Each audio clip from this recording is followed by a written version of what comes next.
everybody. It's wonderful to see you. I can't believe we're back in business. But it is really amazing that you all came along. And it's my great, great pleasure as Director of DANSOX, I'm Sue Jones. It's my great pleasure to be welcoming back Alastair Macaulay for our first go at it, F2F. And I'm going to be very quickly run through an introduction to Alastair, who actually needs no introduction to many of us, or most of us in the audience, but I'll do it anyway. Alastair Macaulay is internationally renowned as a critic and historian of the performing arts. He took a degree in classics at Cambridge and began as a dance critic when he was 22. Over the course of his career, he's published in many eminent dance and theatre journals and other papers, of which there are too many to actually enumerate at this point, so I'll just pick out a few. He was a guest dance critic to the New Yorker. He was chief theatre critic of the Financial Times in London, for which he also reviewed music and dance, and became quite an expert on Pinter, I believe, Alastair. And in 1996 to 2006, he was also chief dance critic to the Times Literary Supplement. In a momentous move to New York in 2007, he became chief dance critic for the New York Times until 2018. Alastair, I mean, that actually doesn't tell you anything about Alastair. He has a rare gift for communication. His phenomenal recall of not just dance history, dance, music, art, and literature, and all the cultural contexts in which he's talking, and his abilities to convey his passion for dance to both aficionados and to those of us who know little or nothing about the subject, has made him a great lecturer and teacher. He's lectured and broadcast widely on numerous topics, from Petipa to Mark Morris. He's taught dance history and related subjects at Juilliard in New York, the Royal Opera House, Sadler's Wells Theatre, Royal Academy of Dance, the Laban Centre, University of Surrey, University of London Goldsmiths College, and the London Studio Centre in the UK. So, you know, I could go on. DANSOX has been so fortunate to have had his support, as he's given successive lectures for us here at St Hilda's College, and he was chief lecturer at its 2019 inaugural dance summer school. He's given prestigious lectures like the Lincoln Kirsten Lecture, Balanchine and Ashton, Parallel Lives in 2018, and in 2020, he curated and introduced New York City Center Studio 5's online series, Great American Ballerinas, which was a wonderful way of exploiting the lockdown, I think. I think we're all very grateful to that. He's also published a short biography on Margot Fonteyn, an extensive book of interviews with the choreographer Matthew Bourne and Adventures in Motion Pictures, which has now come out with Faber and Faber in its second edition, with 7 new chapters. He's preparing a critical biography of Merce Cunningham for Farrar, Straus and Giraud, and he's contributed chapters to books on dance history, dance analysis, multiculturalism in dance, and Mark Morris's L'Allegro, il Penseroso ed il Moderato. And I shall say no more, but to give you Alastair on meaning in Swan Lake.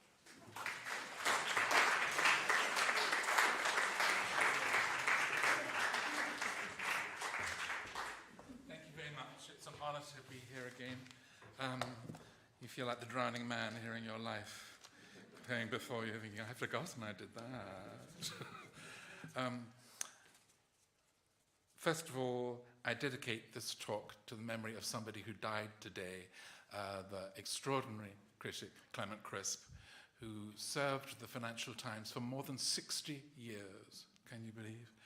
I always used to say during my New York years that there were 2 questions asked more than anything else in the dance world. One was, when will Arlene Croce finish her Balanchine book? She's been at it considerably longer than I had my Merce Cunningham book.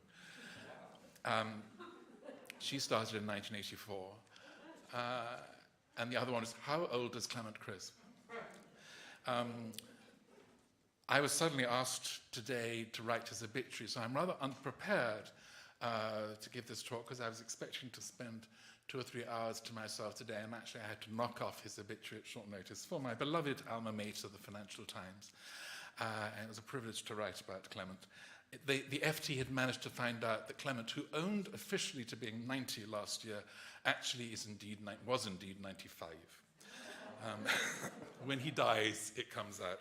What we're not quite sure about is whether Clement was his real name. If you have no questions to ask me about Swan Lake at the end, please just ask me to tell Clement stories. There are so many. I'll think simply of one, because his partner, Peter Hollenby, who lived with him for over 40 years, I once said, gosh, the conversations and everything you must hear, Peter. And Peter said, oh, it's the phone conversations that are best. And I was thinking that today, and I remember Clement loathed a certain ballerina, and loved many ballerinas too, I must say, but he was a great hater, like a certain generation of bygone critics and writers. And the phone went to 1982 after we had been in Paris looking at the Kirov Ballet, and Clement said, hello, my name is Zena Stan Evilgame, who am I? And I said, I don't know who you are, Clement, tell me. And he said, Galina Mazentseva, of course, it's an anagram. Let's move on. At a time in world history such as this, with the invasion of Ukraine, it has been feeling frivolous to prepare a talk on Swan Lake, even on meaning in Swan Lake. But on Friday, I was one of about 40 people in the dance world, international dance world, who received an email from the choreographer Alexei Ratmansky. And for those of you with just a borderline knowledge of the dance world today, Ratmansky is a good contender to be the most prestigious figure in the world of classical ballet today. He was the artistic director of the Bolshoi Ballet in Moscow from 2004 to 2008. He changed the history of ballet, really, by being the first Russian choreographer of note for many decades to make Russian new choreography look seriously worth analyzing. Normally we'd been watching, particularly the Bolshoi, thinking it's a great company, but they are transcending trash. This is minor choreography, which they make look so thrilling. Not so with Ratmansky. He was a real choreographer who gave everybody ballets worth analyzing, worth looking at. Then he amazed the world in 2008 by leaving Russia, coming to the West, and gradually, in his quiet, soft-spoken way, he has indicated it is because of Putin's regime.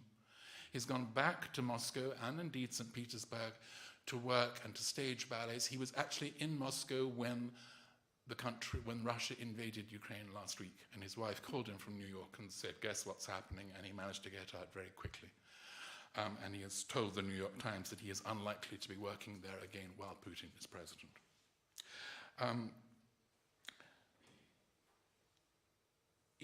And by the way, in an interview 8 years ago, he very touchingly spoke about leaving Russia and how he couldn't live there seriously again while the regime is such as it is. And he simply said, I, my wife, and our child, we're trying to make a little Russia of our own here in the West. So touching. Well, the email that he sent to artistic administrators, star dancers, other choreographers, and 2 dance historians, of whom I'm very proud to count myself as one, said this. Dear friends, dear colleagues, please forgive me for writing a mass email to all of you, people I greatly admire. In the light of the latest catastrophic events in Ukraine, I ask you to consider saying a few words in support of the Ukrainian people who now fight for their freedom and defend their land. This would mean a great deal to the artistic community in Ukraine and also in Russia, where it is dangerous to show any support for Ukraine. I would understand if you, for some reason, prefer to abstain from publicly speaking out. Of course, I will respect your decision. My heart is heavy. My family in Kiev spend their time in shelter. There are hundreds of dead already after 1 day of war, and it won't stop soon. Please support Ukraine. I thank you from the bottom of my heart. Alexei Ratmansky. Well, I was up in night in my house in London, and I thought, how do I concentrate on hackneyed old Swan Lake after words like that? And the answer came from Ratmansky himself, because Ratmansky, in addition to being a remarkable choreographer, has slowly revealed himself to be one of the great dance historians of our day, and he has become a great dance historian by working on the texts of the older ballets. In 2015, he staged The Sleeping Beauty from the old notation and other records for American Ballet Theatre in New York. He worked on a series of other 19th century ballets. This photograph, oh, as we're looking at that one, we've changed. That one, thank you so much, is from the Miami City Ballet production of Swan Lake, which he staged just in February, but it is really a reproduction of the Swan Lake that he had staged from the old notation in Zurich, which I saw 5 years ago, February 2016. If you look just at that, that's an image we do know in Swan Lake and an image we don't know. We've often seen the Swan Queen Odette on the floor. We've seen the prince bending over to open her out, but we've never really seen before the semicircle of 8 swan maidens behind. And please notice they're not swans, they are swan maidens. Those are white bonnets they're wearing, and though you can't quite see in the photographs, you will see in some of the films that we'll be showing that they have long plaits of hair coming down one side.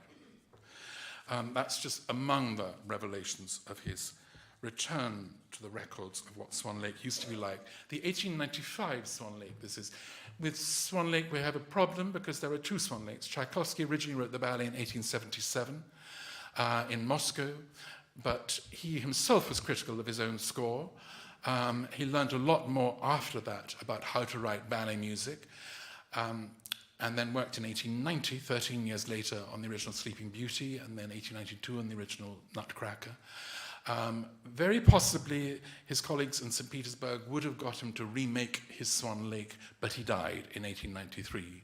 And so they put together Swan Lake from his score, rearranging things, reorchestrating part of the music, putting in 3 pieces, which possibly he had earmarked for the score, we don't know.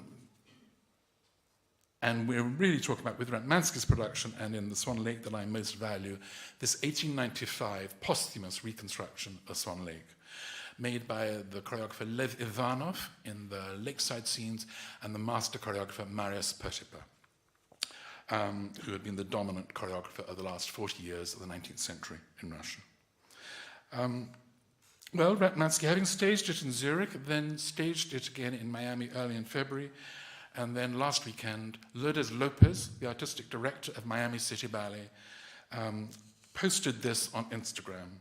And it was her speech that she had made. Can we go to, yes, these are the words that she gave last Friday in Fort Lauderdale, Florida, at the Broad Center for the Performing Arts. And I'll read them to you in case you can't make out the words. Good evening and welcome to Miami City Ballet's US premiere of Alexei Ratmansky's full-length Swan Lake. I had every intention of talking to you about what a masterpiece it is. Instead, what I feel you should know is that the family of Alexei Ratmansky, the choreographer or producer of the Swan Lake, is in an air raid shelter in Kiev. Sorry, I can't pronounce that word properly, with an unknown future ahead of them. I would like to ask for a moment of silence in support of Ukrainian people who are so courageously fighting for their lands, their freedom, and their land. And suddenly, as I read these words last weekend, I remembered what the great critic Arlene Croce wrote in one of her first pieces in The New Yorker in 1973, an essay called Swans, and she's talking about some of the movement that seems to show us a swan form for the ballerina, and then she makes the same single brilliant announcement. Swan Lake isn't about birds, it's a ballet about freedom. And then suddenly I realized in tonight's lecture I wasn't engaging in escapism, I was talking about something important. At the risk of making it an ego trip, however, let's look at the next photograph. This is when the New York Times made journalism feel very exciting. I was writing a piece about the top big photograph of a reconstruction by another choreographer, another dance worker, the historian Doug Fullington, working on the text for the Odile pas de deux in the ballroom act of Swan Lake. And that pose that you see with the ballerina in penché arabesque holding with both hands the knee of her prince, which he showed then at the Guggenheim Museum in New York is something that used to occur in the choreography. It hadn't been seen on stage anywhere for about 50 years. I knew about it because I knew some old photographs and I knew some very old dancers who remembered it. I managed to find this photograph at the bottom of Margot Fonteyn with Robert Helpman. And even they stopped doing it during the war, I believe. It's an unusual pose. I don't say it's satisfying in a way, but when I ever see any other position, we've got a head of... whenever I see any other position, I miss this because there's something about the fixity of her gaze into Siegfried's eyes and the way that her hand is gripping his knee that brings us into the drama. And then I remembered another story that connects to that very pose that also connects to war. As many of you will know, the Sadler's Wells Ballet and other British companies danced through the Blitz in World War II, particularly in London in the theatre that's now the Noel Coward Theatre, but was then the New Theatre. And truly, the bombs would drop, and somehow that theatre was never hit, but the audience, and I knew people who went in that audience, would feel the whole theatre shaking. Pamela May used to say, "You try dancing the prelude in Les Sylphides when the doors at the back of the gallery are swinging audibly," as if I was likely to be doing the prelude in Les Sylphides. Well, Bobby and Margot, as they used to be known, were dancing Swan Lake, this very adagio in the ballroom act, which is the most difficult moment, more or less, of Swan Lake. The theatre was shaking. Somehow they managed to keep on going through it. The tradition was that the air raid signs would go, and the audience would be shown by these signs, you should go to the shelters, and they would all sit there, because if Margot and Bobby were dancing, this was where they were going to stay. And the whole audience sat there on the New Theatre watching this. Sure enough, my friend Joan Seaman told me this, they all sat watching Bobby and Margot doing Swan Lake, and at the end, finally, the bombs dropped as Fonteyn reached that position, and as she could feel a relative moment of peace, Fonteyn, holding his knee, just turned her face to the audience with this big grin, as if to say, "I think we have come through." And my friend Jane Seaman said, from that moment, we belonged to Margot Fonteyn for life. She had embodied what we all felt through. Okay, I want to make some quick, obvious, big points about Swan Lake. It's not about women dancing as swans. When we see the women in the corps de ballet, and indeed the main ballerina, it's by night, and they are women who are admittedly haunted by the swan form. They've had to be swans by day, but they are women. I can't tell you how many people think this is a ballet about swans. Sure, the women sometimes revert to all this stuff, blah, blah, and you'll see some of their preening gestures with the heads. But basically, they are women. Do not make this mistake. Second, it's not about a good white swan versus an evil black swan. For one thing, the people who planned Swan Lake did not put Odile in black. Margot Fonteyn there. Oh, can we have the next photograph? Yeah, that's originally, it should be facing that way. It looks as if she's wearing black, but she's not. That's just black and white. She's wearing a kind of ruby red. And we'll be looking at other photographs from the Ratmansky production that shows that originally the costumes were not ruby red, but multicolored, sort of blue and many-colored. In fact, let's go to the next pair of photographs. Yes, this is from the Miami City Ballet production. You see blue with lots of other colors coming through, and the one after that, yeah. So a different idea of Odile from the one we usually see. Also, it's just, if you want Odile to be evil, and obviously evil, the embodiment of evil, as I know many fans in the audience demand, you're really asking, this is a stupid story for stupid people. Actually, if he's fallen in love with the ballerina Odette, who is the embodiment, in a way, of soul itself. When he sees her come to the ballroom, and it's danced by the same ballerina, he's not a fool. He's thinking, it's the woman I fell in love with, but she's different. And it's as if Odile is showing him everything that Odette didn't quite show. In a way, she seems, on the surface of it, more available, and yet subtly, she's also unavailable. Part of what's attracted him to Odette is that she isn't easily there for him. He's always having to hold on to her, to pull her back. Well, now Odile is the same way. In a bit of choreography I can't show you, she seems to be dancing in his arms, but then finally she shows him her hand, and he leans down to kiss it, and she just whips the hand away. That sums up the relationship between them straight away. You think you can have me, you can't. And of course, that moment, whipping the hand away, excites him much more. He wants the woman he cannot have. Third particular point, Swan Lake is often seen as a story about love. It is about love, but it is not a simple story about love, about a man and a woman finding each other, and after that everything is solved. The story demands that Siegfried falls in love with Odette, and that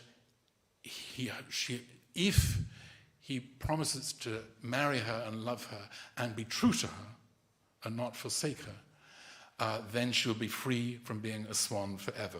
This is why it is a ballet about freedom. He makes the mistake of falling for Odile, thinking it is Odette, and by doing so, he betrays her forever. It's unintentionally done so. But what's going on really between Siegfried and Odette is really what's fascinating. It's a psychodrama. We're close to Freud here, of a woman working out what she wants from this man, whether he is the right man to love. He is saying, I love you. She shows us all the various mixed feelings that any woman may have about a man, particularly in the 19th century, with so much more sexist and conformist a society. Well, we'll go on. You'll see this when we look at the choreography. As I've said, it's about freedom, and freedom had become an important element in the arts, really from the late 18th century onwards. You probably know that legend has it that Thomas Paine, at the time of the American War of Independence, just before it, 1775, is said to have said, give me liberty or give me death, or give me freedom or give me death. He actually may have said it decades later, and it may not have been him who said it, it may have been someone else, but certainly by the 1820s, this idea, liberty or death, la liberté ou l'indépendance, became a motif that percolated through romantic drama. And liberty was something that obsessed the Romantics in many different forms. It's political liberty, of course, and a lot of operas in the mid-19th century are about the freeing of a people, but it's also to do with freedom at various psychological levels too. The other great subject of 19th century ballet is adultery. And that's true, of course, of 19th century fiction. So much of 19th century fiction is about adultery. It's true with the ballet. Very often we see a hero who is engaged to one classy dame, but actually falls in love on the side with another woman who in one way or other isn't right for him, but he's fallen in love with her nonetheless. That's what goes on in Giselle and La Sulfide and others. In Swan Lake, we've got all of these things moving onto a fabulous new nexus, because he falls in love with Odette, then he falls in love with Odile, thinking it's just the same thing. Is it adultery? Is he falling in love with Odile because she's like Odette but subtly different? You know what men are. And I hear one or two gasps. And it's about also the personal and the political. Odette is not just a woman who's been condemned to be a swan by day. It's about the queen of a whole flock of maidens who are all turned into swans by day and all return to human form at night. There's some kind of bondage, lack of freedom that occupies them all the time, and you feel both their pleasure in returning to human form at night, but also their sense of imprisonment. There was a group of myths that began in the 19th century that so many artists return to that connects to this idea. It's the idea of Undine, the woman of the lake, the woman of the water, originally written as a German novella by Friedrich de la Motte Fouquet, but then it was turned by Hans Christian Andersen into The Little Mermaid, she's the mermaid, she falls in love with this man, she begs to be turned into a human so that she can be with him. She is told, you may become human, but it will be painful. It will be like walking on knives, but she nonetheless undergoes this to join the man she loves. He does love her, but she also has had to sacrifice her tongue. And in that sense, she's become the silent woman. Needless to say, he is attracted to another woman, and this breaks her heart. Finally, her only way of resolving the situation is that he comes back to her, and she says, if you love me now and you kiss me, it will kill you. You will dissolve into the elements. And he says, that's what I want. I now want to die. Because you are really the only one I ever loved. Can you imagine? It's the ultimate romantic story. This idea of a woman who's half made of the water occupies so many 19th century myths. Ibsen visited it in the most wonderful way in one of his great psychodramas, The Lady from the Sea. And she is attracted both to her husband, but also to this other man from the sea who's from her past, who represents freedom, wildness, but also is not really what she wants. And she learns during the course of the story that she does want to stay with her husband. It's there in Dvorak's opera, Rusalka. Well, in the early 1870s, Tchaikovsky tried turning it into an opera, Undine. Being Tchaikovsky, he was dissatisfied with it, and he tore up most of the music he had composed. But he did save particularly the love duet, and you're going to be hearing it because it becomes the great adagio in Swan Lake. Before we listen to that music, though, let's just look at images that show us how different Odette has been, this wonderful character, the most psychologically complex character in 19th century ballet, how different she has been with different ballerinas, but how different the choreography itself can seem for her. Can we go on? This is Tamara Kasavina, great ballerina really of the early 20th century, dancing with Diaghilev. Not only does she look vulnerable, but I love the way that you notice the shoulders are unusually high. And this high carriage of the shoulders, I think, seems to heighten her vulnerability. And you'll find that it's what Fontaine observes in her own Swan Lake. Normally, of course, a ballerina's shoulders are relaxed and flowing. So if a ballerina raises the shoulders, we're getting a new expressive tension. Next photograph, please. Alicia Markova, a British ballerina who first danced the full-length ballet in 1934. And here you do get the Swan Queen, and you do get a sense of how dare you touch me, but vulnerability to ice and fire. Next, please. This is her contemporary, the great Soviet ballerina Marina Semyonova, for many people the great classicist of her day. The next, please. And her contemporary, the Bolshoi, Galina Yulanova, the great romantic ballerina of her day, who lived just long enough to be able to film a more or less complete Swan Lake with the Bolshoi. Next, please. Here's Fontaine herself. And what's fascinating with Fontaine is that she really makes this a classical ballet. You see the upright, vertical nature of the character. And it reminds me that the next generation ballerina, the Royal Ballet, Antoinette Sibley, wasn't at first turned on by Fontaine. She wanted to be romantic. She loved seeing Yulanova dancing Juliet, and she was coached by Kasavina as a young dancer. She said to Kasavina, you know, I know I'm an Aurora, Sleeping Beauty, and that's what I'm being given to do, but I really want to be the Swan Lake type, but I can see I don't have that wildness. And Kasavina said to her, no, Swan Lake is the most classical of the old ballets. And that woke up Sibley of a new way of doing the choreography. I think it was the Fontaine way, and she said later on, I began to realize how great Fontaine's performance was in Swan Lake. It was like Bach. It was purity itself. Next photograph, please. This is the opposite side of the spectrum, the great Maya Plesetskaya dancing with the Bolshoi, extraordinary technical phenomenon. Actually, she and Fontaine admired each other hugely, but heavens, they were unalike. Next photograph, please. And here's the beautiful Svetlana Beryosova, Lithuanian ballerina who danced with the Royal Ballet for 20 and more years, and was in the first performance of, not at Swan Lake, but the first performance of ballet that I ever saw at Covent Garden. So you've already seen how various Swan Lake can be just looking at those 7 ballerinas, but now let's look at one of those ballerinas in 2 contrasting images. We look at the next pair. Fontaine. Here she is in the Swan Arabesque, swept back. I know people for whom that's their favorite image of all of ballet. A close friend of mine has this on large scale in her kitchen. But that's the the grandeur of Swan Lake, the aspect of Swan Lake that makes you feel that this is a ballet about the soul. But now let's look at the next photograph. This is in the Adagio where she's dancing with Siegfried. The man here is David Blair. The photograph is 1963. I think the last one was about 1965, maybe. And here we have the vulnerability of Odette. Extraordinary, really. And Odette is both. I needed to show you Fontaine doing both of those because it's a complicated role. I do think the most complicated role, the most ambiguous role in the whole of 19th century ballet. I've mentioned that there were this group of myths about creatures from the water and what the ambiguities that those can express.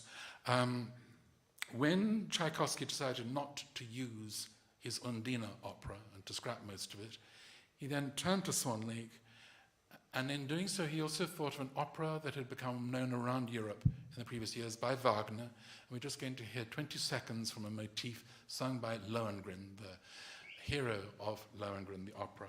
Let's just listen to it, sung in Russian. He's saying to the heroine also, you must never ask my name. Do not ask, even where I come from. Thank you. Well, of course, Tchaikovsky takes that and he gives it wings. Dum, ba-da-da-da-dum, ba-dum, ba-dum, ba-da-da-da-da-dum. And that's not just me inventing that. The critics in Moscow in 1877, when this was new, spotted the connection straight away. Lohengrin arrives on a swan, a boat, kind of the swan form. Only at the end of the opera do we find it is actually the heroine's brother, who Lohengrin is able to metamorphose back into his original form. So the idea that people are in swan form by fatal enchantment is around in other music. Tchaikovsky turns it all, along with music from his own Undine, into the score for Swan Lake.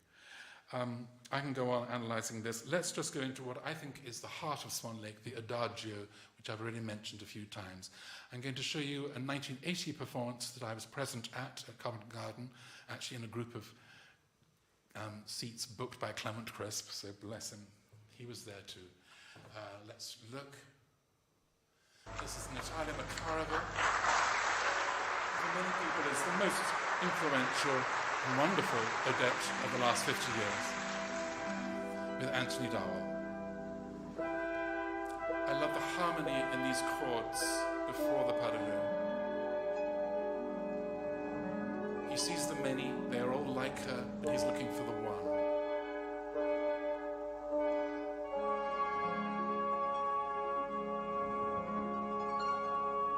Where is she?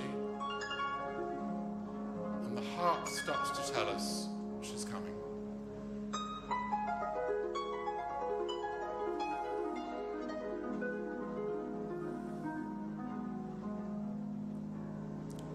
Makarova, in many ways, is the opposite kind of swan queen from Fontaine. But Fontaine herself, when she made her TV series The Magic of Dance, said, when it comes to Swan Lake, who else can I show but the exquisite Natalia Makarova? Fabulous body, remarkable romantic artistry. And she makes certain choices that we won't see other Odettes doing. For example, as she opens up, she looks at him. Alicia Markova, coaching this in 1980, said, don't look at him. She throws down both arms. It's a Russian choice, not part really of the old text. But look at the beauty of this dancer.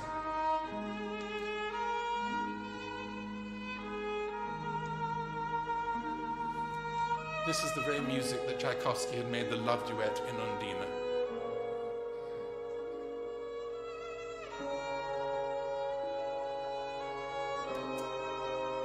And I think you can see that this is some kind of psychodrama that's not quite like any other ballet. She needs him, and yet, look, she breaks away.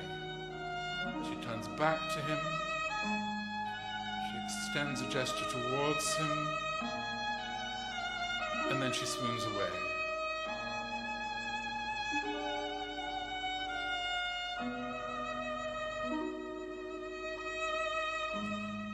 It's about a woman's process of decision.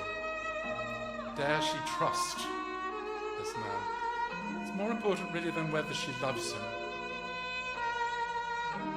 Can I trust this man with my fate?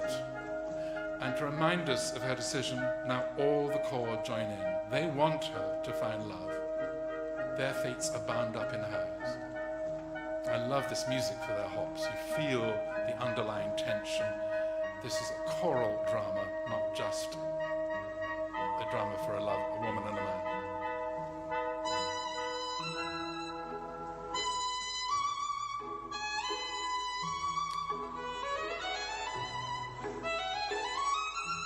It occurred to me this afternoon when we did the tech run, even these lifts can be ambiguous. Because it can seem that they are lifts coming out of a moment of hope, of elation. Maybe I found the right man. But it also can be that she's trying to fly into the air to get away.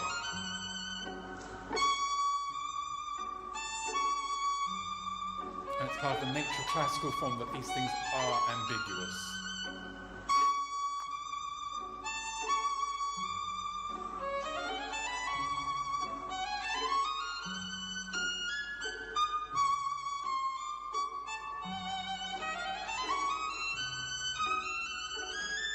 We're going to watch this later on with Fontaine, and you'll notice with Fontaine she takes a very different tempo. This is slow, slow Swan Lake.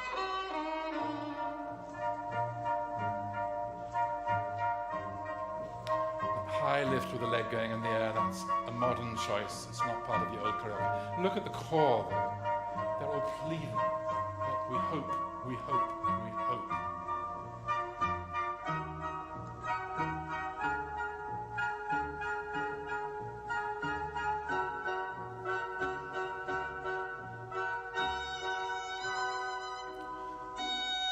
Most direct moment of looking him in the eye. It only lasts a second.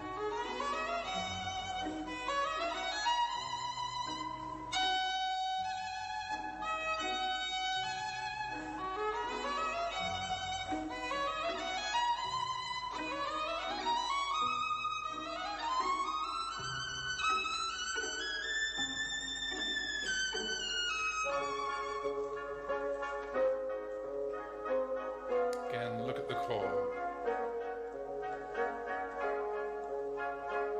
This is the drama of a whole people, a whole group. Very Makarova romantic moment here, the opposite of what some Odettes would do. There's not much doubt that Makarova is in love with Siegfried, not the choice made by some ballerinas, but very touching in its way. By the way, notice that rock in the background. It belongs to the sorcerer who controls her fate, Rothbard. And part of this ballet is about geometry. She keeps returning to that corner as her default mode. It's the power she wants to escape, but it's the power she knows.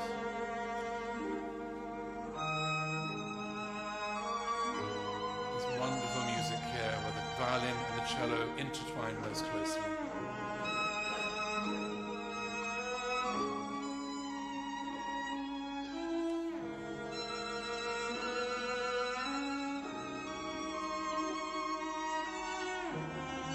Folds her arms down as if to say, you are safe with me, I am your haven. And even then we are not resolved.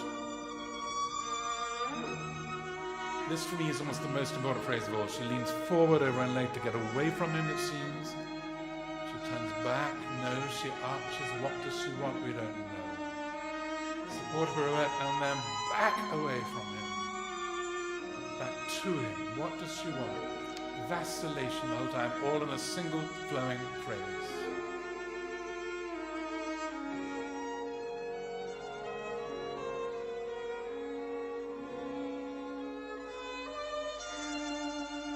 And we reach something close now to a resolution. This beautiful beating movement of the foot, petit battement serré, like a trembling, like the quiver of a wingtip. Maybe an image of hope, it may be an image of trepidation.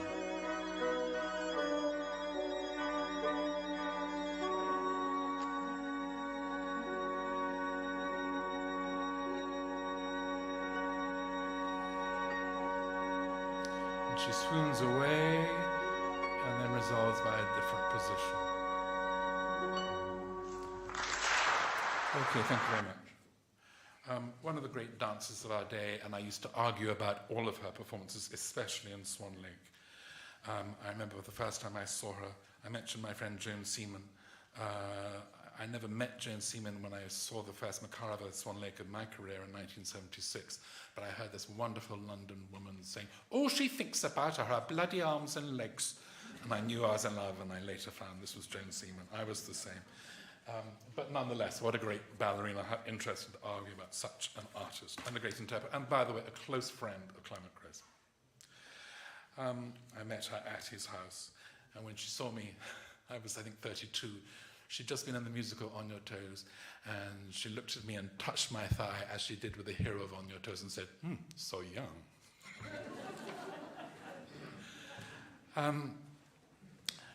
Let's go back to aspects of the second act. Just to clarify, from the Mansi production, we're going to look at video now of his Zurich production, which is more or less what was staged in Miami City Ballet last month. And we'll look at the beginning of the act.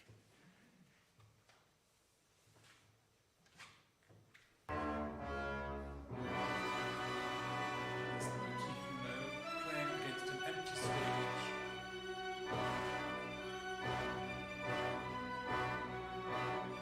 It's music of destiny, it's music of fate, sinister.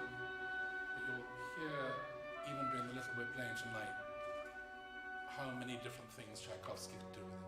Look, in the original we have artificial swans crossing the lake. And I now miss them whenever I see Swan Lake without swans. It makes quite clear to the audience, and you'll now see the men in the ballet, that swans are things you shoot. They did it those days. On come the huntsman.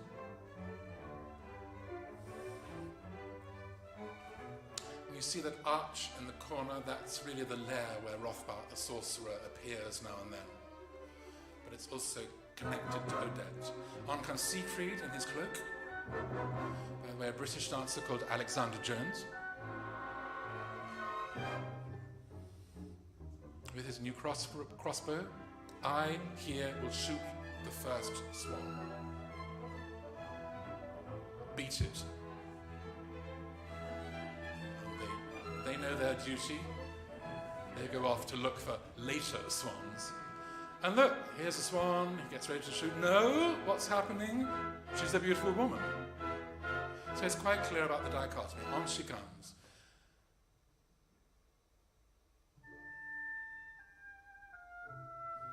This is Victorina Kapitanova. I hope I'm pronouncing her name correctly. And by the way, she recently, when there was an injury in Miami, flew to Florida to do a replacement Odette deal with Miami City Ballet, but here she's with Zurich.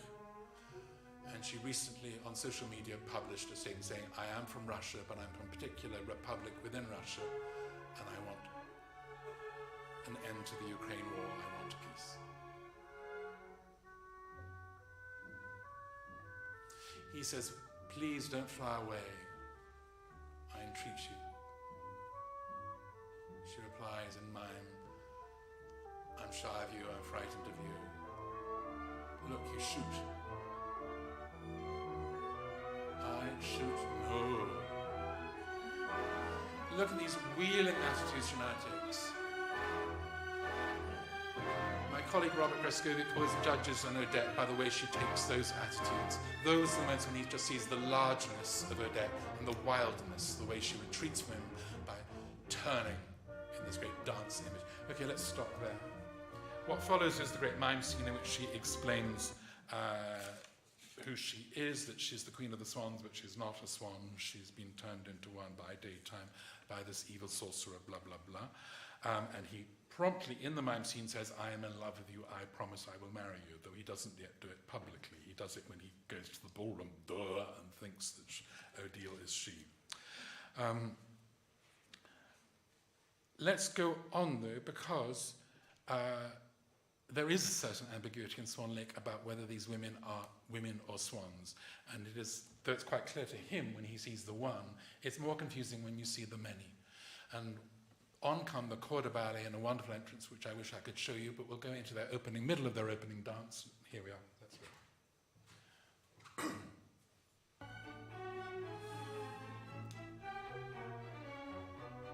Even though they're women, swan maidens, they're dancing like a formation of swans in the sky. On comes Benno, the prince's particular friend, and he thinks they are swans. He's got his crossbow, he's ready.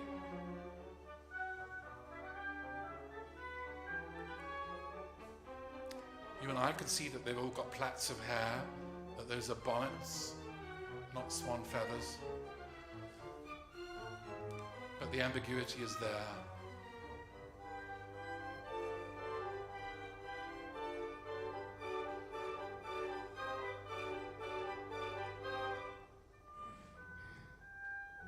And they go into another formation. Standing there, vulnerable. The other huntsmen join him. Come on, guys, let's shoot.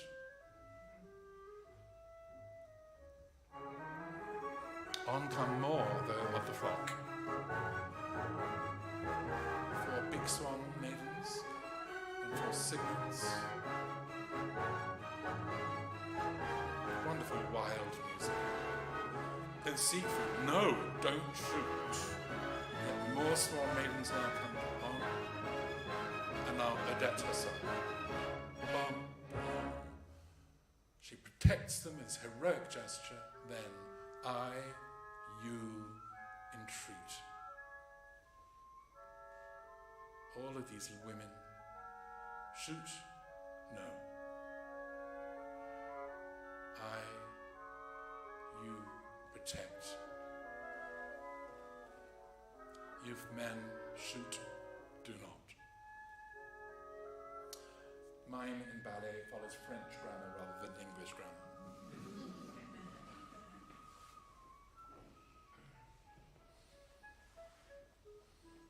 And he follows her off while they reform. Okay, let's stop there. I wish I could show you the great waltz of the Swan Maidens. But instead we're going to move on.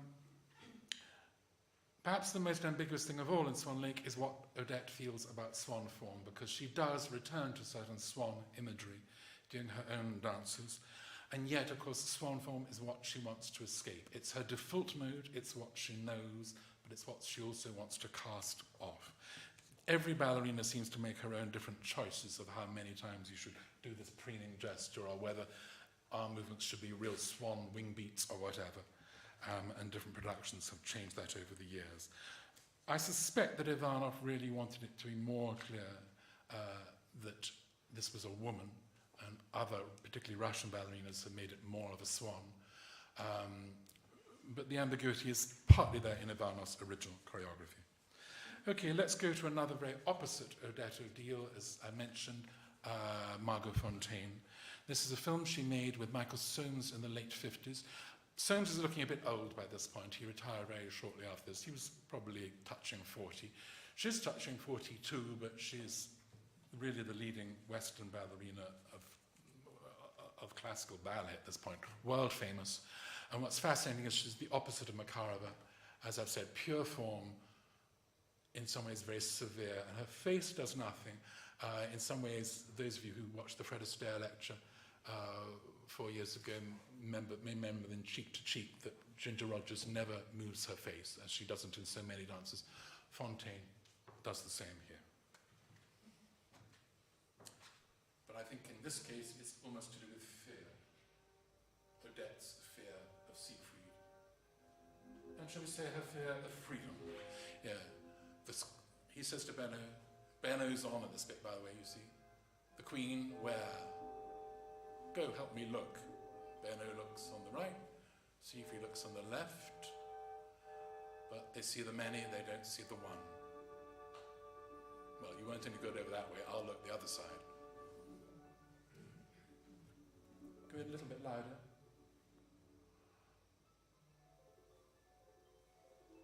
Thank you. The harp, in she comes, and she balances on Benno's arm. She doesn't yet quite. Obviously, Siegfried is the one, but she doesn't quite know what to do, even if she has met him before. Look at this. Up, down in a beat.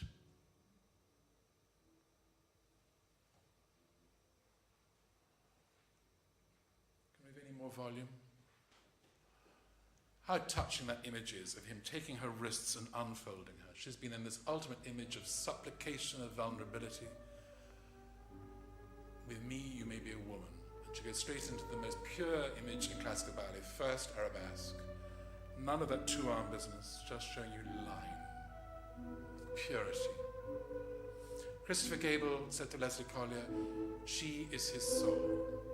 He's not been interested in any other woman until now, because now with her he finds a larger part of himself. Thank you.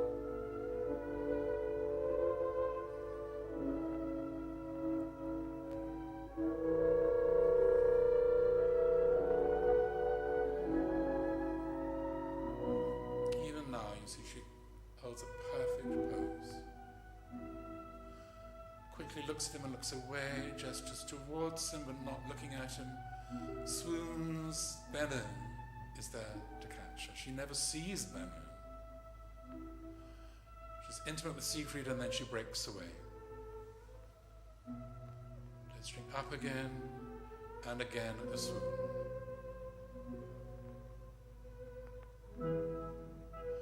Again, the hops of the quarter ballet.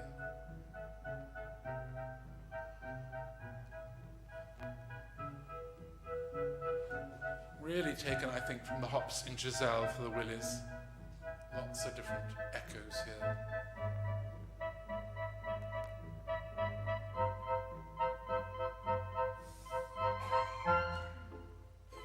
Two lifts, three lifts. David Vaughan always used to say, it's got to be three lifts, it's the only way it works with the music. I love the way she does them, though, in legato. And yet, look at that neat footwork. Fontaine, not known for footwork, and yet look how meticulous she is.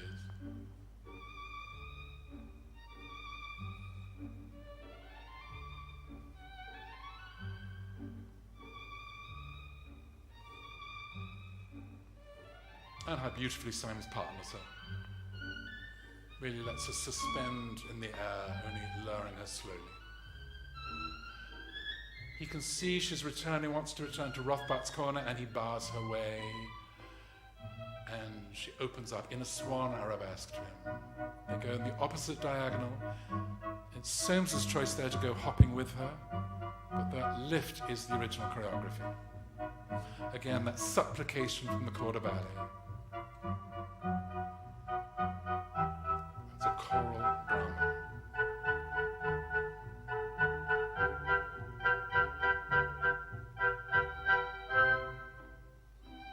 Looks into his eyes briefly.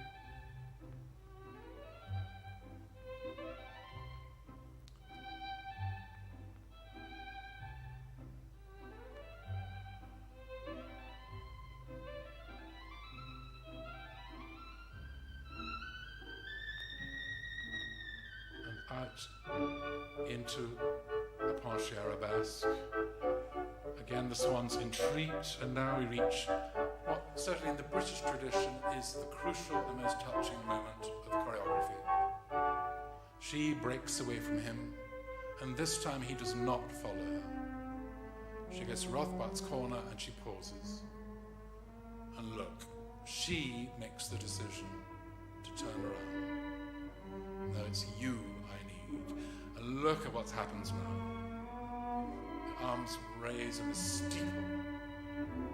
He takes them, turns her, her head preens, and he folds down one arm then the other. You are safe with me. And that rocking image, which I'm afraid to say may not be the original choreography. We don't know what was the original choreography there, it's not notated. Again, look, she does it again. Oh, so beautiful. That up, oops, sorry. And again, look at this.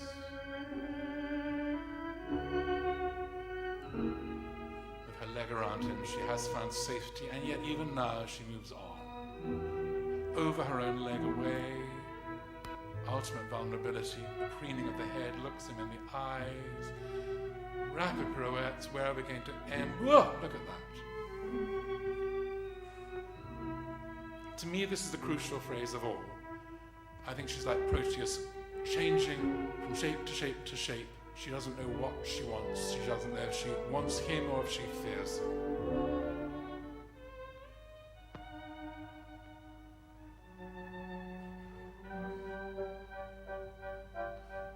Look at the quivering of that foot.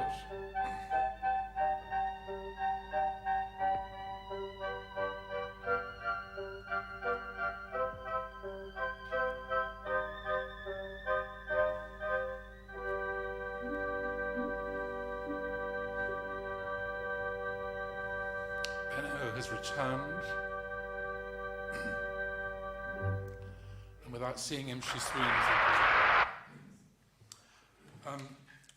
However it's done, this pas de deux should be one of the great dramas of all choreography. Psychodrama, I call it. What have we got? We did a tech run this afternoon, and the order seemed to change so much I have to check what I was going to show. Oh yes, we're going to show her solo Odette's variation in Ratmansky's reconstruction. And what's fascinating for those of you who know Swan Lake is that the phrase that has often seemed the revelatory phrase for Odette isn't there. And I wrote to Ratmansky and said, what about the Sissons? Basically, she does a pair of jumps going forwards, the second one bigger, jumps opening backwards behind her as if she's trying to jump out of a form, and then she leans forward, opens back into another swan arabesque. It doesn't happen in this version. And Ratmansky said, I know I love that version, but it's not in the notation. What I'm showing you here is what's in the notation. Let's look at it now.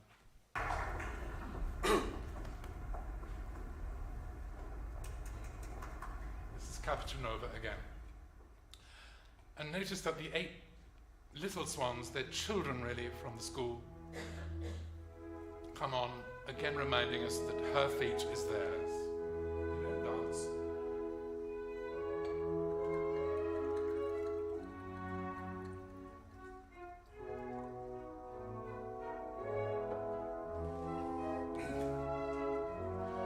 This phrase is so expressive, this first beginning one. The leg opens up, and then down.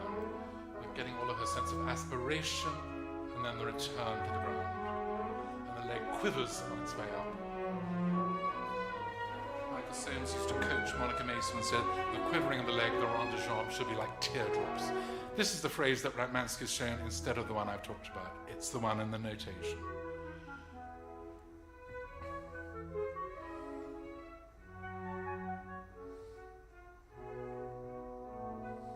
I remember watching this in Zurich saying, what?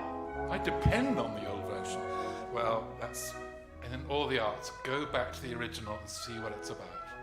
I've come to love this step.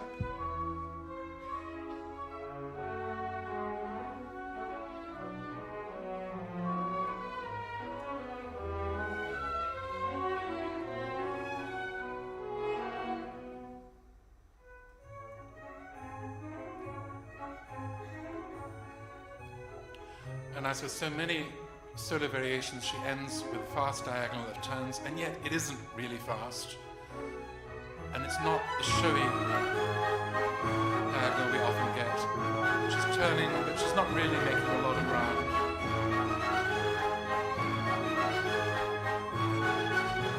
And that's really the situation of Swan Lake so far. Where are we? Where are we going? She doesn't yet know. The fate is not yet decided. Well, let's now just go on to the coda.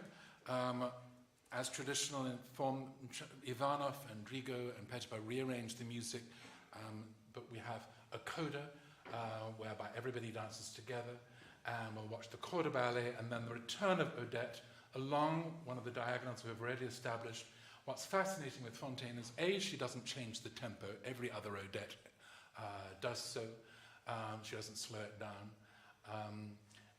And you see her going downstage that way, and then as soon as she gets down with each step, she then turns back in arabesque. It's an absolutely pure first arabesque, but you also sense the drama. She's looking back at Rothbart's corner. So the whole ambiguity, even though she's at her most classical, she's gesturing to the corner she knows that is her default mode. Okay, can we move on?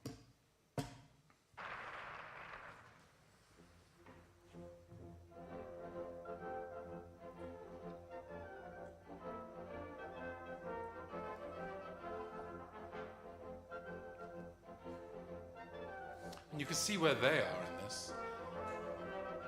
They've got now more energy, more hope.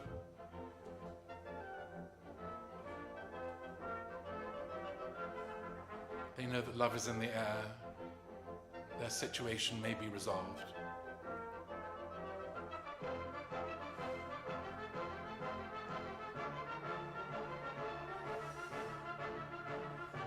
And Ivanov makes this corps quite hierarchical.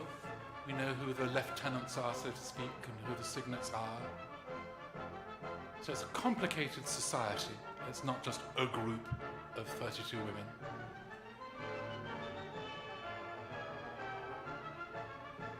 And here she is. Look at this. The phrase never stops, but look at that arabesque aiming back to that corner. What does it say? And now she dances facing us along the center line, showing the same kind of energy as the corps, but faster. You feel the heartbeat in the feet, really.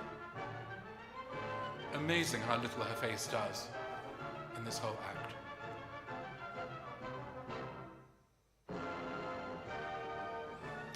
dance goes back to the corps. They're really now exploding. You can't help feeling with hope.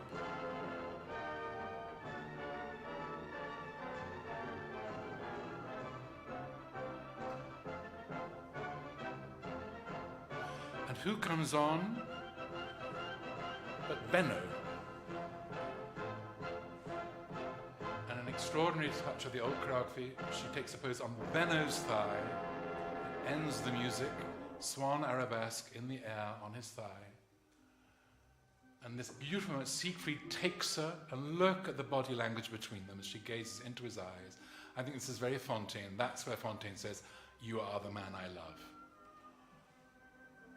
Again, it's her choice. It's not there formally in the choreography, but I do love that lift as he lowers her down to the floor. But the music of destiny is playing only quietly in the oboe. They have to return to Rothbart, and she holds that amazing arabesque, which very few ballerinas do now, as if to say, "Go, swan maidens." She's the last left of them, but she can't resist. She has to go back to Rothbart's corner. Other ballerinas nowadays make this about her turning into a swan, but look at Fontaine. She's simply burying back. And it's just a gesture of farewell, heartbreak. She doesn't want to go. She's weeping. She's about to become a swan again. In the old choreography in the 19th century and the mass production, swans now would cross the lake, the last one, with wearing a crown, namely Odette. In this production, she's gone into the air, and you see Michael Soames and all the huntsmen are looking upwards. She's flying, and look. And I think something so touching happens. All of them kneel, acknowledging the great spirit that has been among them for the night. Wonderful, thank you. Well, as you know, Odile turns up at the ballroom. His mother's putting pressure on him. You've got to solve the problem of the kingdom. You've got to choose a bride. Princesses turn up. He's not interested in any of them. Is he gay? This might be too frightful, blah, blah, blah. And then suddenly, fanfare, along comes this new ballerina, Odile. Straight away, he's smitten. I wish I could show you film of Fontaine entering the ballroom, because she knows she's the most beautiful woman in the world. And she doesn't look at him. She just comes straight past, her eyes glittering. And she straight away looks at his mother, the queen, does a huge bow to him. And then he comes up behind her. She simply takes his hand proudly and rushes off with him. We then have the national dances. Then they come on to do the pas de deux together, what's often wrongly known as the Black Swan pas de deux. We are going to now watch just the coda of the Black Swan pas de deux, with Fontaine in her late 40s, dancing with Rudolf Nureyev. This is the most notorious moment, in many ways the worst music in Swan Lake, but you're going to see the 30 fouettes. Fontaine gets to do about 28 of them. By the way, this is live on TV on the Fred Astaire show. You can see it on YouTube. I only found it this week. I couldn't resist. You can see Fontaine taking it at a fast tempo. I think you can see her and Nureyev really playing with the music. It's extraordinary. Even in the turns, she seems to linger according to the rhythm. But what I particularly want to show this for is not that, it's the steps that follow. There's a particular sequence after the fouettes when she comes down that diagonal and she goes parasha, parasha, arabesque, parasha, parasha, arabesque. Everybody, now including the Royal Ballet, does the arabesque with a gesture pointing at Siegfried as if to say, you got to, you fool. It's Odile saying, I'm evil, you bastard, I got you. It's so obvious and coarse. I need hardly say this is not part of the choreography. What Fontaine shows you is how it's written. She basically comes, parasha, parasha, I am a swan, parasha, parasha, and you see the big grand arabesque. It's pure form, and it continues the ambiguity of Swan Lake. Of course he is fooled. This is Odile, but now she's, this is Odette, but now she's on fire. This is what I was missing by the lakeside. Let's look.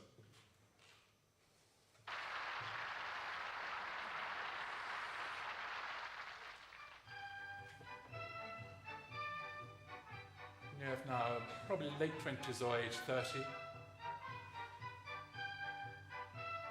See his way of seeming to hover in the air. It is the worst music in Swan Lake. But look at the way he phrases with it. Playing. He's got time. And on she comes for the notorious fouettes. For those of you who don't know, a fouette turn is a revolution on one leg, and she's meant to do 32 without the other leg ever descending.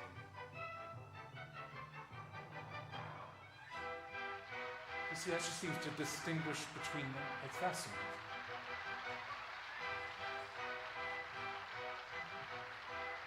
It was the step that she most hated in all of ballet.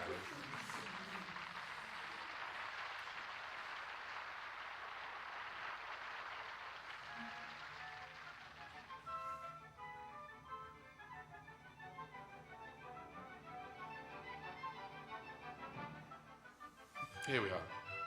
Arabesque. Swan arabesque. On fire. Of course he's smitten. And now look at this exultant step. It's like Odette going up the center line. Steps now slightly different. And look at the rhythmic play.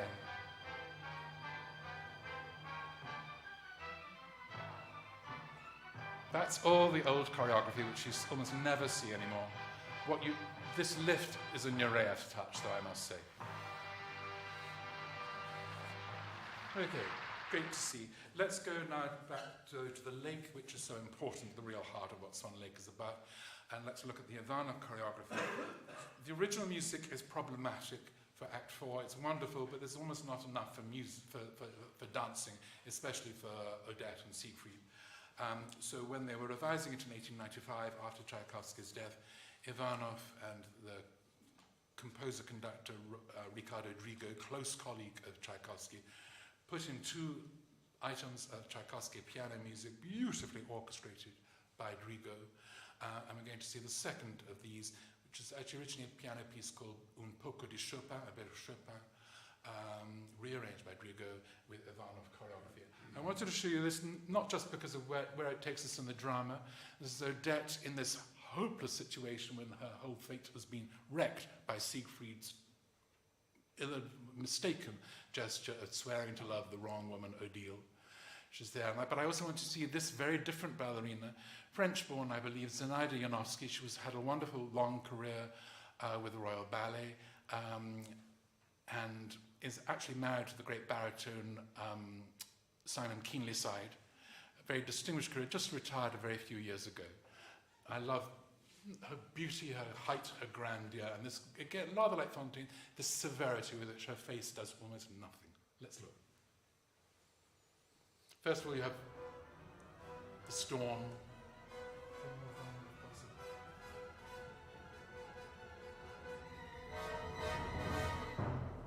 Rothbart summons up all the storm he can, inconceivably nonetheless. fabulous surge of music. But where is she? Here's all remorse. Now look, core, group by group are in circles. First group says over there. The next group is over there. It's ambiguous as to where they're pointing. Over there.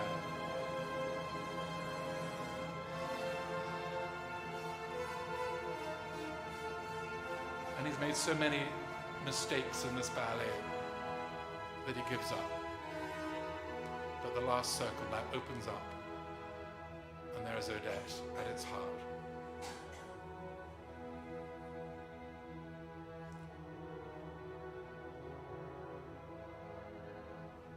It really does seem that she is his soul. I am here. He is all penitence, as you see, and she is forgiveness.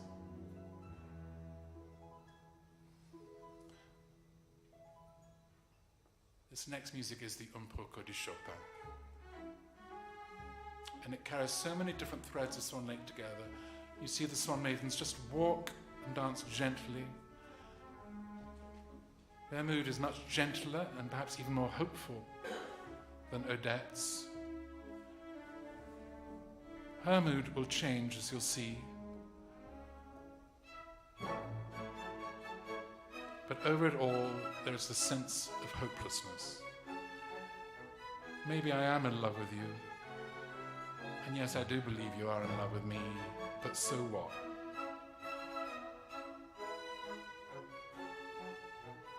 You swore to love the wrong woman. She's not saying this in mind, but we know this is the implication, the subtext. That lift again we saw in the first Lakeside act.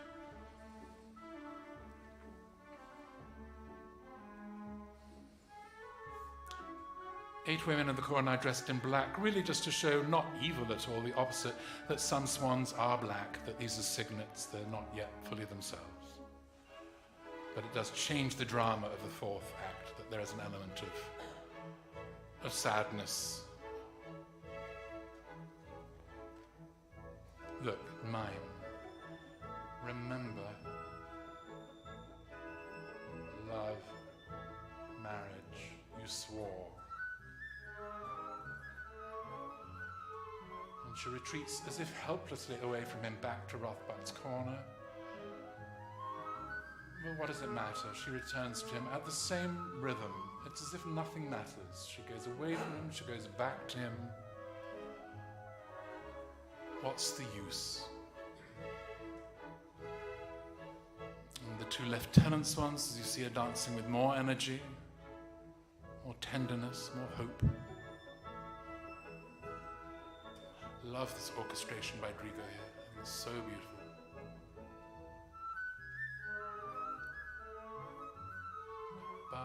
Again, she hops backwards. I've got to go away from you. No, I'll go back to you, but at the same rhythm. It's as if there's no urgency. They're kind of beyond emotion.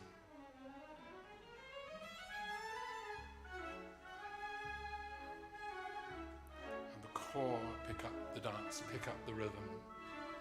Keep going, the impetus.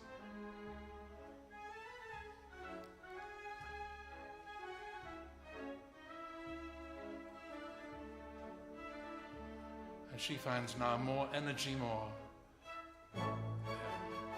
hope than she's yet shown.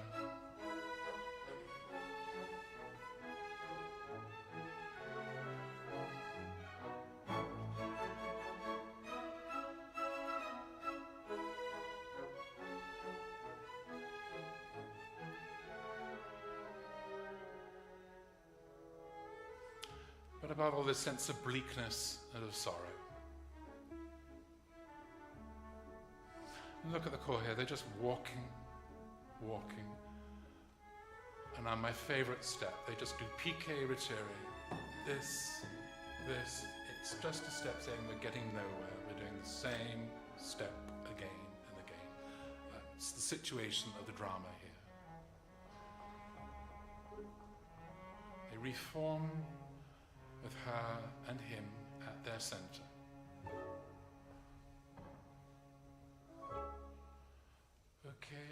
let's go on in the Ratmansky production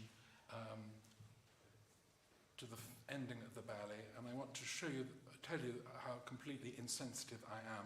I can't quite believe I did this. Last night, I texted or messaged Alexei Ratmansky. There is he with people in a bomb shelter in his family in Kiev.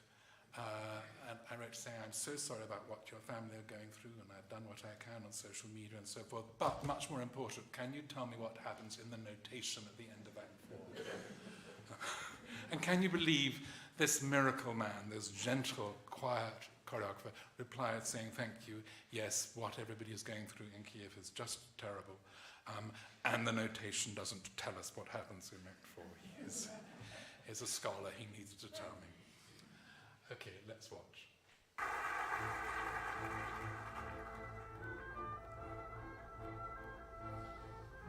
This is pretty much like the original costume for Rothbart. You remember he's an owl for some strange reason in the story.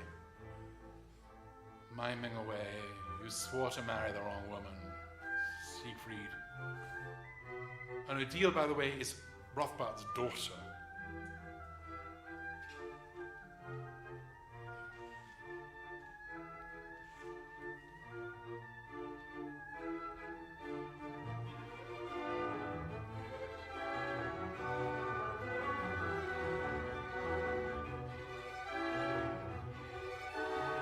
We don't want you, but Siegfried gets defiant,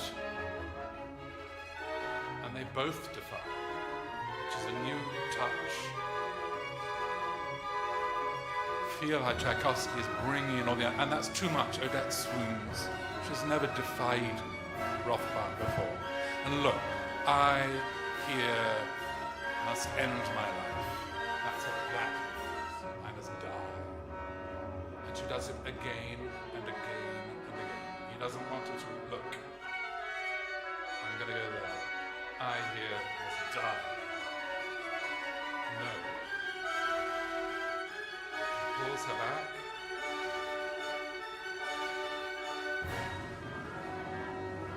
And I think there's one decision that Alexei Ratmansky makes wrong here. She runs off to fling herself in the lake a little too early.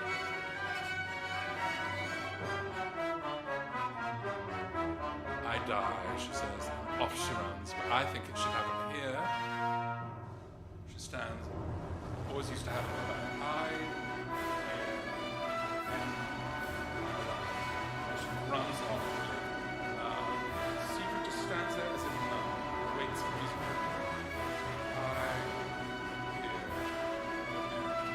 I love it. He runs off. Goosebumps when you hear it to that motif. Major goosebumps. Rothbart comes on trying to control the flock, but this is the twist he never knew. The power of death. It's Harry Potter time, folks. The love that in death can break evil. This is the particular moment I was asking Ratmansky about last night. But he got this actually from the Sadler's Wells Ballet, the film in the late 40s and early 50s showing today's Royal Ballet. This is the old choreography as they knew it. Dancing with their backs to him, stronger than him now. And it's too much, look. He goes through his own arch and falls into the lake. And with their backs to us, they defy. I mean, what a moment to be seeing now. We are Ukrainians all, look.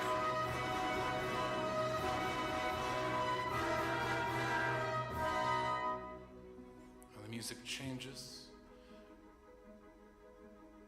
What comes after death? An apotheosis. An image of the life after death. This is such a 19th century drama, the idea of redemption, of the transcendence of tragedy itself. They all fold over in swan imagery, and in the sky, Odette and Siegfried float across in a swan boat.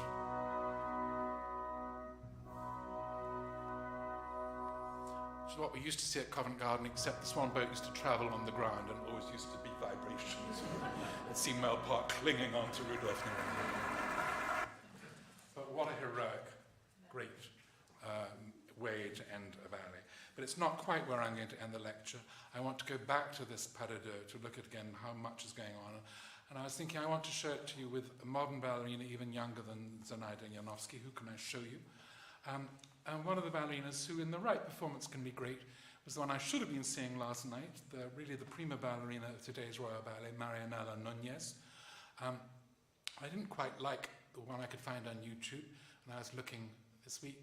Guess what? I found her doing it in a tango club with, in her native Argentina, with a man called Alessandro Parente, who I've never seen dance. And here he's wearing blue jeans, and she's just wearing a white practice tutu, and her hair is coming loose.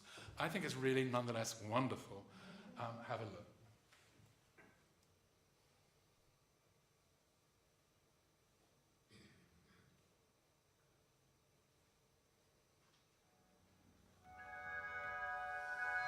I have watched tango in just this kind of hall, with the audience just like that, and all watching on their cameras, of course.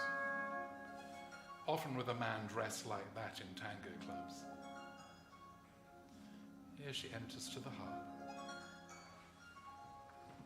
Talk about transcendence, that you can transform such a place.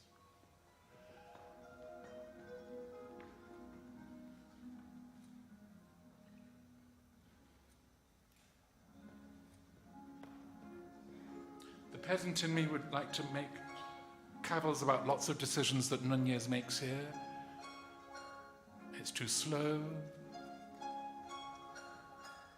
She does a few things in the choreography that I prefer with other ballerinas, but you know what? This is a great performance. It doesn't matter.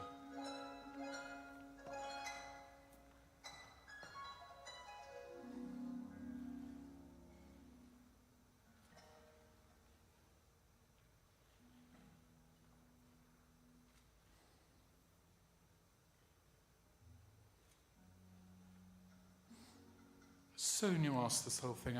You feel his daring to open her up there, to touch her.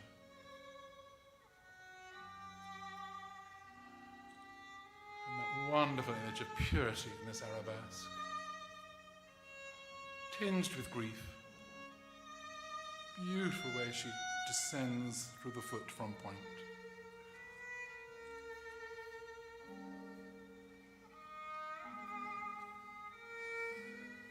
Of course, I wish there was Benno here. I love the form beginning with Benno being part of the partnering.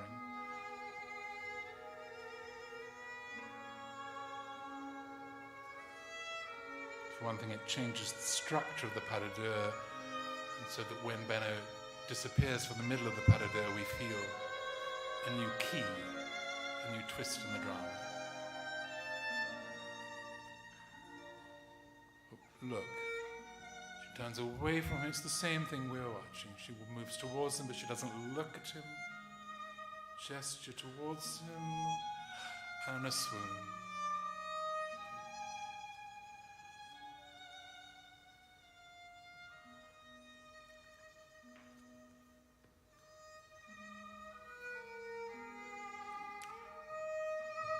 I really don't think this is a pas de deux about her falling in love. I think it is about something so much more complicated. It is the vacillations of her own mind. And if you'll forgive me getting Freudian, I think one of the nuances here is a woman's own complicated decisions about the loss of virginity. He is man. She is woman. Is she going to trust herself to this man who can wreck her?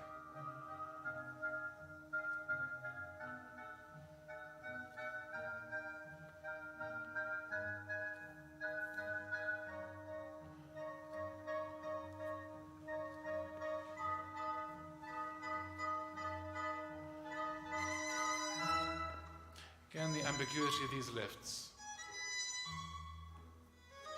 Is she hopeful? Is she trying to get away into the air? What? We don't know.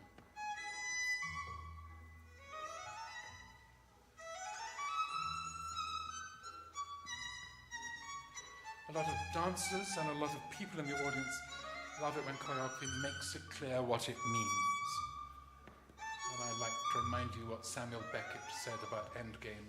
The actor Stephen Ray told me that he was in the last Endgame directed by Beckett.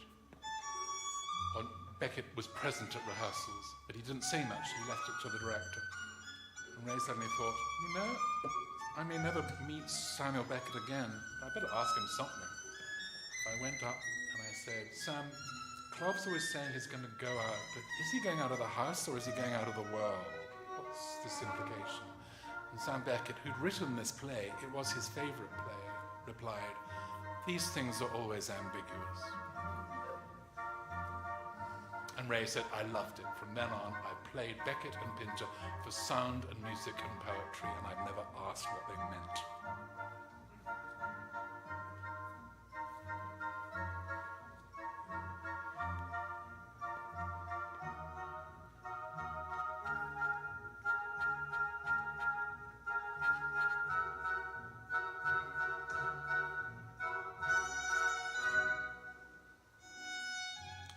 There is a DVD of Nunez dancing this with her former husband, Suarez, and the Royal Ballet, made around 2010.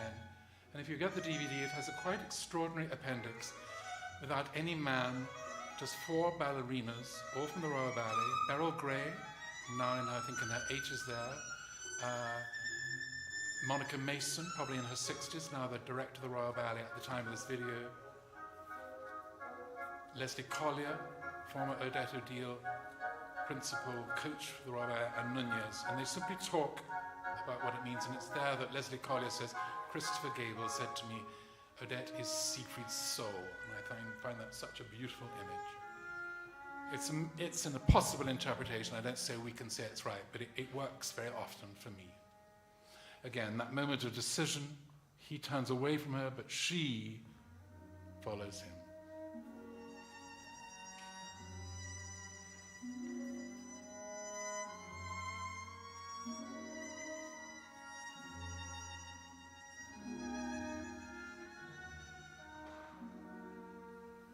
I've known people describe this as the most beautiful moment in all of ballet.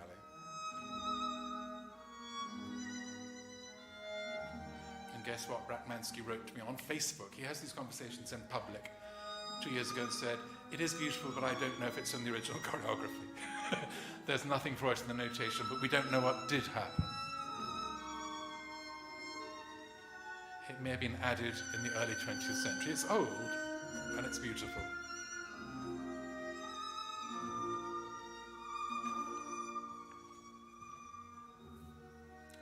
This wonderful protean phrase, bending away from him, turning back to him. The pirouette that opens where you don't expect, the back bend.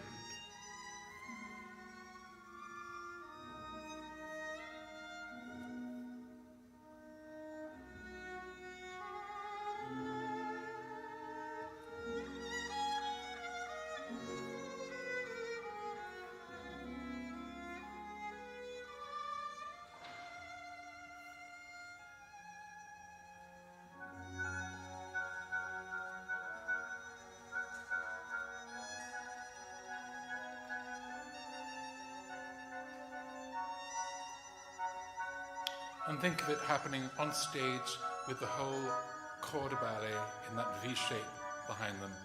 And remember, throughout this ballet, this isn't just a private feeling. This is about the fate of a whole society, a whole group of women.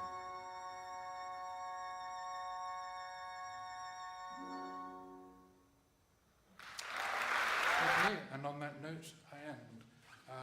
Thank you so much. My real point is that this is a ballet where the personal is the political, where a woman's lot is connected with the fate of a much larger society. It is, I think, full of meaning. It is psychosexual, it is political. It's the most extraordinary, ambiguous, and in some ways messy ballet. Thank you very much.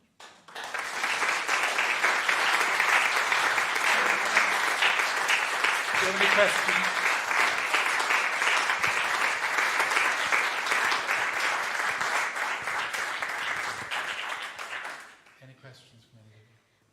Alastair, while we're thinking about questions, I wanted to ask you about the promise. What? The promise. His swearing. His swearing.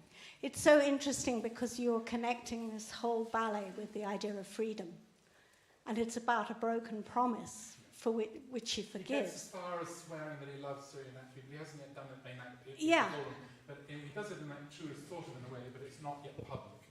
What then ruins is he then does it to Odile in front of people, and he loves her, he joins her hand, and then Rothbard, Odile's father, says, "Do you swear?" and makes him go through the whole mime, joining the hands, and then Siegfried does the hand on heart, "I swear I will marry her, I love her."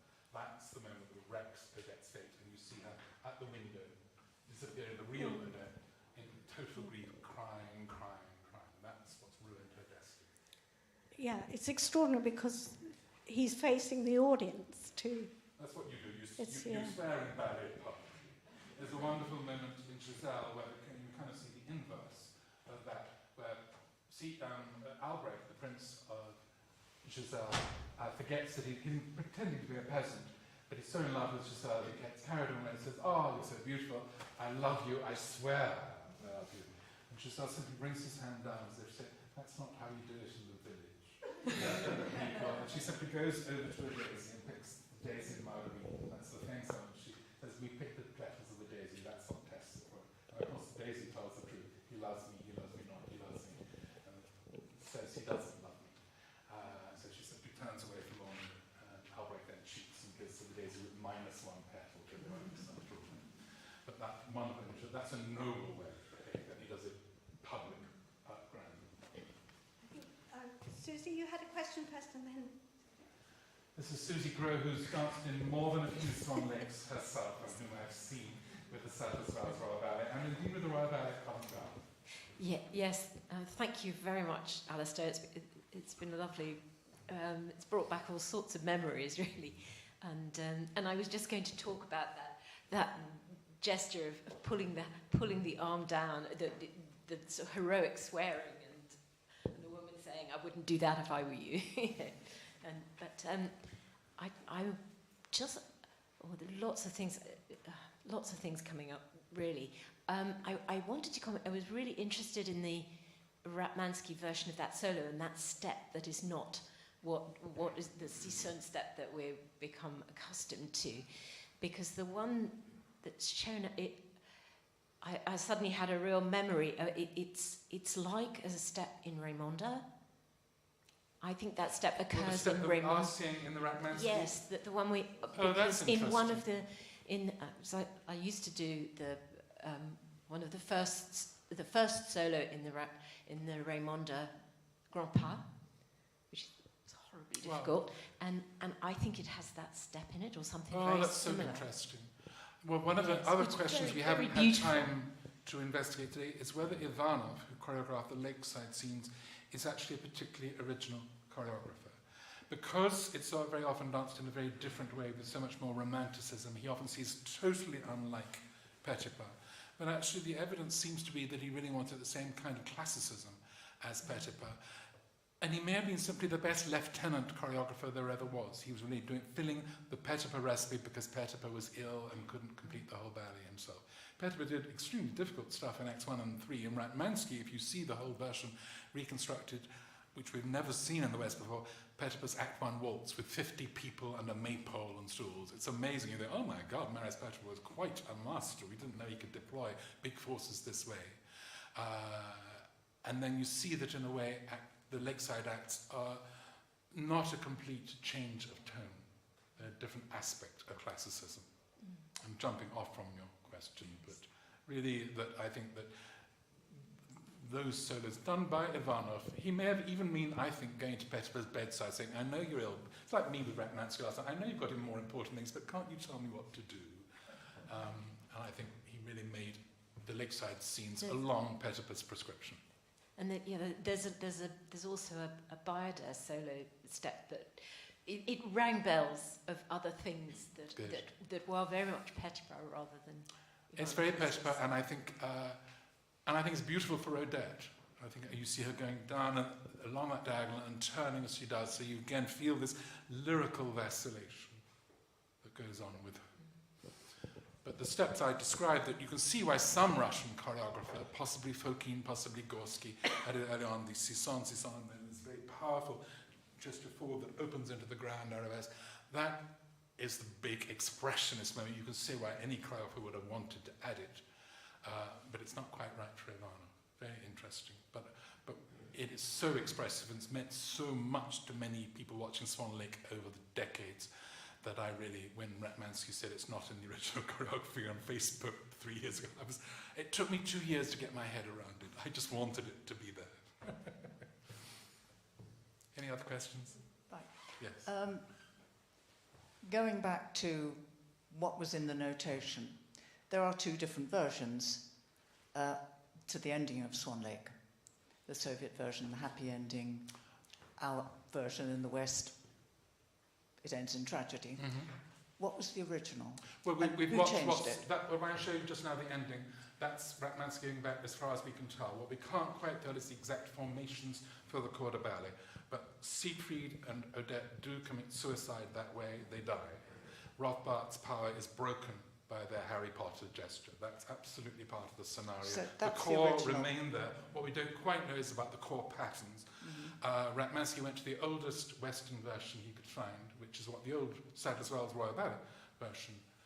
There was a film of Fontaine and Company doing it, it's a composite film between 1949 and 56. And really it had Russian precedent. It's based on what they could find, but it's really staged from the notation by the man who knew the notation in 1934, Sergeyev. Soviet happy ending is all wrong. But this is not an unhappy ending.